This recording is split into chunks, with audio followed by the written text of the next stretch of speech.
Normally कोई भी गाड़ी में आप डोर कुछ ऐसे बंद करते हैं, बट BMW i7 में आपके पास और भी तरीके टू शट द डोर। पहला तरीका है बाय जस्ट प्रेसिंग दिस और ये ऑटोमेटिकली हो जाता है बंद।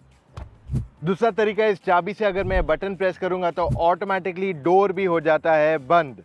अगला तरीका है सिर्फ एक बटन दबाने से और हो जाता है आपका डोर बंद अंदर से भी। अगला तरीका है कि आपका ड्राइवर यहाँ टच स्क्रीन से इसे बंद कर सकता है। आपका फेवरेट कौन सा है? लेट मी नो इन कमेंट्स। अगर ऐसे और वीडियोस देखते रहना, follow motor octane right away.